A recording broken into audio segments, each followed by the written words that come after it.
overcoming poverty, burning off stress, paying attention with ADHD, building a career, beating a painful genetic disorder. After 13 years of helping others do the same, fitness became a foundation for my life's greatest gift and challenge, becoming a father.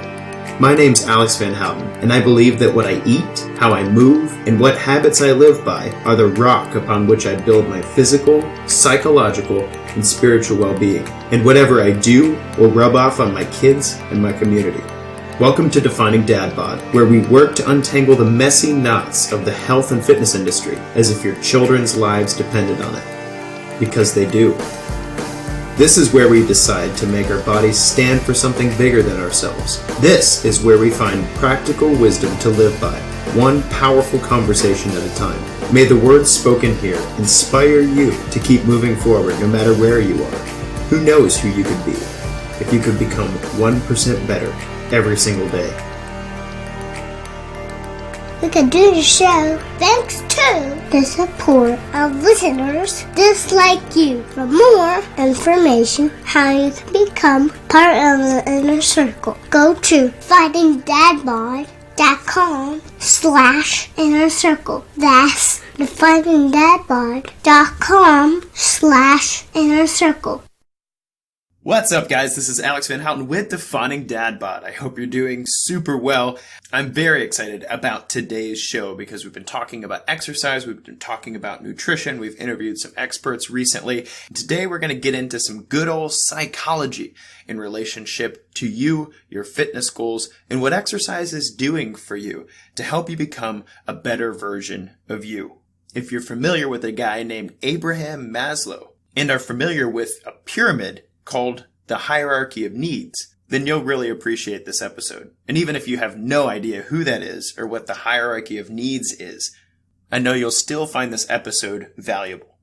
Born in 1908 and died in 1970, Maslow did a lot of fascinating work in psychology and has a few awesome quotes that you might find inspiring.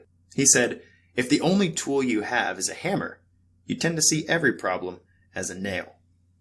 Which is particularly fun in the world of training, when you can use exercise program design as a precise instrument to help your client reach their goals, or as blunt force trauma to beat clients into submission and hopefully burn some calories at the same time. He also said, what is necessary to change a person is to change his awareness of himself. I also find that particularly powerful in my line of work, as I work with clients to help them define their goals and to be real about what's happening in their daily life that may be an obstacle they need to overcome, or a conscious activity that's actually working counter to what they say they want. But my personal favorite quote by him reads this way: "The story of the human race is the story of men and women constantly selling themselves short. If you deliberately plan on being less than you're capable of being, then I warn you that you'll be unhappy the rest of your life." Wait a second, Alex, you're getting a little deep on me here. Yeah, well, becoming the best version of you is not a shallow business. And today we're going to address how your exercise program may be a huge component to addressing every level of psychological need, as Abraham Maslow laid out 50 years ago. Over 50 years ago. 3 announcements before we dive into this show. First, we just finished the last week of our 4-week hormone mastermind. And it was powerful.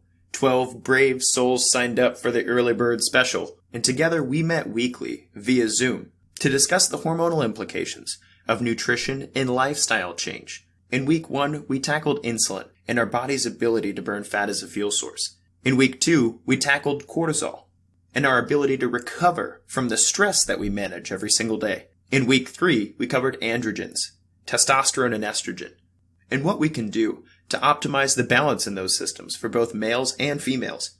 And last week, we ended on thyroid hormones. We tackled subjects like what our microbiome has to do with our ability to produce energy, and why cutting our calories actually might be hurting our endocrine system in the long run. It was a lot of fun, and in addition to some great information, we had a lot of laughs in our discussion when participants were able to ask live about how these things in particular related to the things that they were challenged with in a day.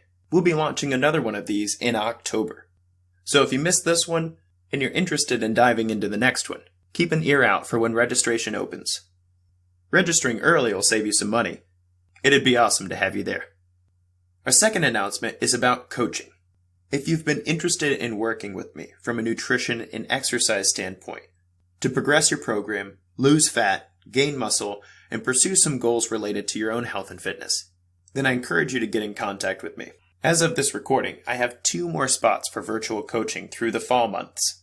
And though I may take another client or 2 after those spots are filled, those spots will be more expensive than they are currently.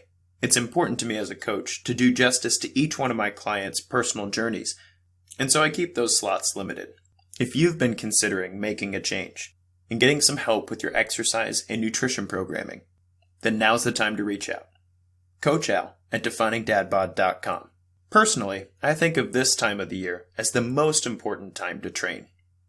The kids have just gone back to school. We've got a few months of at least moderate weather here in the US, and the holidays are coming up. It's been my experience that if I don't make any changes now, I really won't be making any changes until January. Not to say it's impossible. It's just not that realistic. Reach out to me at coachal at definingdadbod.com. We'll get a sense of where you're at. We'll let you try the program for a week to see if it's a good fit for you.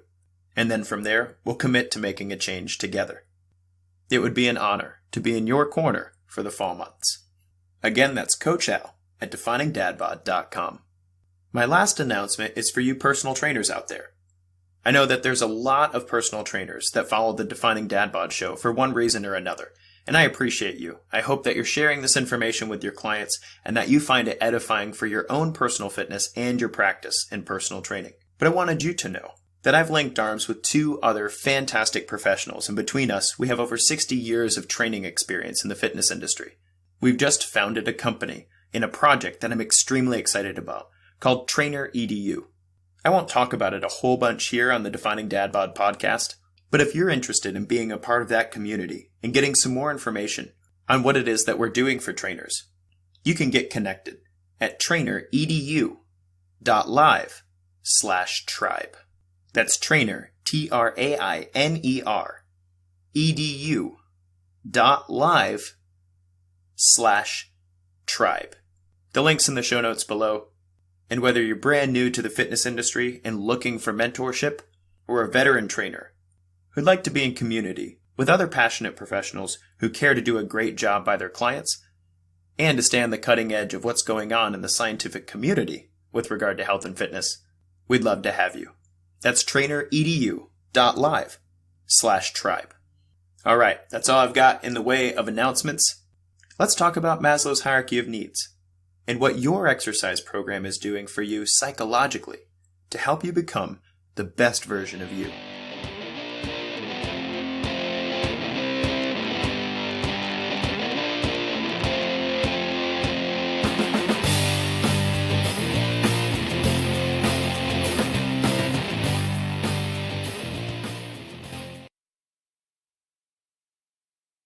What's up, guys? This is Alex Van Houten with Defining Dad Bod. I hope you're doing super well. Why do you work out? Is it working? I wish I could just walk up to you and ask that without being awkward in the gym. But such is not our predisposition to probing questions posed by strangers. But if I could, and you are in a place of counter-evolutionary openness, then I would take joy in digging into the psyche of your spending countless hours doing something that's inherently uncomfortable for largely unspoken reasons. What would we discover together? Why do you work out? In every form and fashion, workout goals boil down to the same thing, no matter who you are. Self-Actualization, which has a number of definitions, but for now, we'll call it becoming or experiencing the best version of yourself. Is that too existential? I don't think so. And when I'm done showing you how exercise contributes to every level of your Homo sapien needs in a very practical way, I think you'll agree that exercise is one of the most important ingredients in living your life to the fullest. Before we understand the journey and exercise's role in it, let's look at the roadmap. Have you ever heard of Maslow? Abraham Maslow was a psychologist who was deeply interested in what motivates people. In 1943, he was quoted as saying, "Man does live by bread alone. That's true when there's no bread. But what does man live for when his belly's full?" In this spirit, he created a construct that lives on today with a few modifications. It's called the hierarchy of needs, based on the principle that mankind has a pyramid of needs, and that these needs have an inherent level of priority. The hierarchy of needs describes what obstacles and barriers must be removed for people to feel fulfilled in life. From the bottom to the top, the levels of need are this: psychological at level 1, safety at level 2, social at level 3, esteem at level 4, and self-actualization, that is, experiencing the best version of you, at level 5. In order to address the needs of each level, every level below it has to be met first, or at least by Maslow's theory. To make friends, that is a social need, you need shelter to protect you from the elements. That would be a safety need. To become masterful at your craft, that's called an esteem need, you need to have eaten today. That's a physiological need.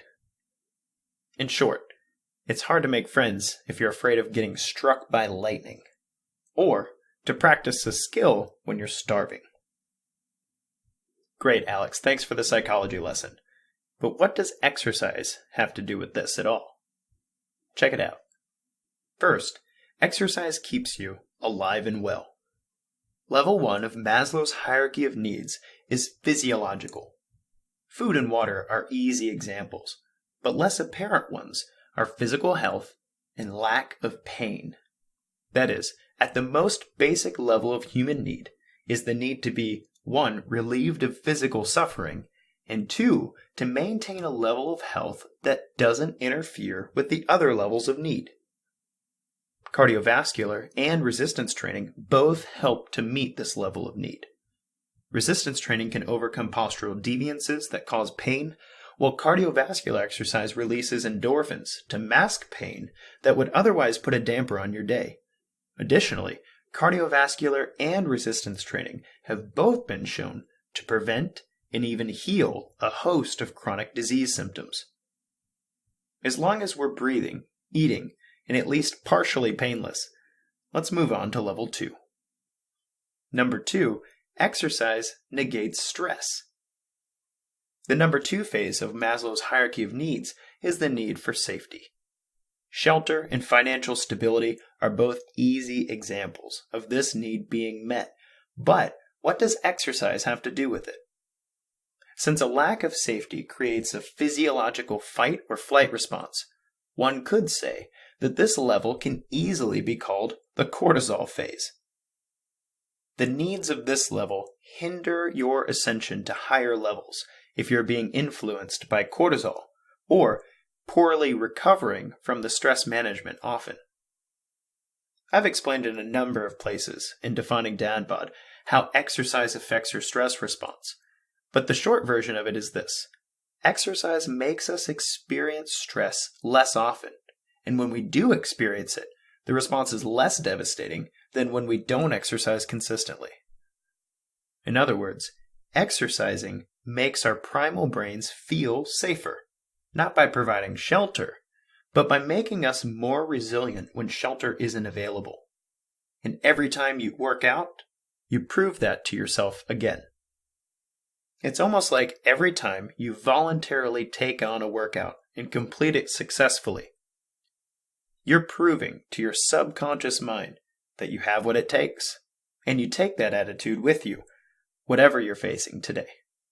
Or as one of my clients said a few days ago, work might be stressful today, but it won't be nearly as hard as the workout we just went through. So I'm pretty sure I'll be fine. Well, that's 2 levels of Maslow down, but how does exercise address our social need? Number 3, exercise builds community. The next level on the road to self-actualization is the social need. This describes our need to make friends, interact with coworkers, and form romantic relationships. You'll have a hard time being the best version of yourself if you're lonely. Exercise does two things for this level of need. First, the increase in energy level and motivation adapted from exercise allows you to engage in activities of friendship. If you'd rather lay around and watch Netflix than go to a birthday party, it's going to be difficult for you to maintain social connections. Also, exercise can put you in environments around other people who enjoy the physical activities that you do. Some of my best relationships in life have started because of a mutual participation in something active. I work with a lot of trainers in education and mentorship, and one of the things that I tell them is that the doors of the gym are a great filter for the rest of the world. There are 7 billion people in the world, but if you're at the gym and you're working out, and you meet somebody who's also at the gym and working out, then you've filtered the entire population of people who might not live near you, who aren't willing to make time in their day to go be better, and who are sociable enough to talk to you while they do it. Yeah, I know, I don't have rose-colored glasses about this. Not everybody who goes to the gym is a saint. However, we all do have one thing in common, and that is, we've made time in our day to go pursue betterment for ourselves through exercise. And who knows, for you single guys and gals out there, you might meet the man or woman of your dreams in yoga class today. But for the rest of us, who aren't hopeless romantics, while you're pursuing your fitness goals, I know you'll enjoy a positive exchange from somebody else doing the same thing, and then you can high-five them, feel good about your social connection, and move on to the next level of the hierarchy. Number 4, exercise makes you feel good about you. The last level before you crest the top, becoming and experiencing the best version of you, is level 4, esteem. Esteem needs are met by mastering abilities, achieving prestige and recognition, and establishing and mandating independence by above all seeing yourself in a positive light. Sounds great, right? Exercise aids in this level in a number of ways. First, exercising is not something everybody can bring themselves to do with consistency. So just being a person who exercises is a label of benefit to one's esteem in our society. Think about it. Which does more for your self-esteem? Thinking of yourself as a lazy slug today, or, hey man, at least I went, moved, sweat a little bit, and did something good for myself. Additionally, those who exercise are more likely to appreciate their physical appearance and measure their worth more by what they can do rather than just what they look like. That is to say, the process of training can actually be a part of helping you to become comfortable with your own abilities and measure your self-worth by what you're able to do compared to yourself before, rather than how you appear now versus how somebody else might appear today as well. Lastly, there are literally thousands of skills that you can practice on your journey to becoming better at exercise. Deadlifts, squats, running, cycling, swimming, yoga, tai chi, jump roping, handstands, and even Dance Dance Revolution. Don't knock it till you try it. All of these skills have a learning curve, and one of the most powerful things you can do for your own esteem in Maslow's hierarchy of needs is to become masterful at a skill. Something that I've always enjoyed about working with clients is watching them get better and better at the things that they practice, and the confidence that comes from seeing that you can work at something, and the weight can go up, or you can work at something, and the form gets better, or you can keep practicing things, and it gets easier and easier over time. The esteem that's built through practicing the skills of exercise is esteem that you carry with you in the workplace, with your family, in your community, and when you look in the mirror. In this way, the practice of a skill is positive reinforcement every single time you step foot in the gym. #winning at life. And so now we've used exercise to walk through all 4 levels of Maslow's hierarchy of needs before reaching the pinnacle. But in psychology, there are quite a few other things that might need to line up before you get to feel fully the self-actualization of this hierarchy. Self-actualization is a deeply personal, spiritual, and varied concept between cultures, people groups, and schools of thought. But regardless of how you view the nature of your ultimate purpose, now I hope you have a better idea of how exercise can help you climb that ladder on the way to meeting your own physiological, safety, social, and esteem needs. And heck, who knows? Maybe on your journey, you'll find that the best version of you is an athlete in their own right, and that far from just being a conduit to get you to your purpose, exercise was one of the points all along. My best to you in your journey to become a better you. This has been Alex Van Houten with Defining Dad Bod. Until next time, guys, kick butt, take names. The free practical advice and conversations here remain unbought and unbiased thanks to the support of listeners just like you. For more information on how you can become a part of the inner circle of Defining Dad Bod, go to definingdadbod.com/inner circle.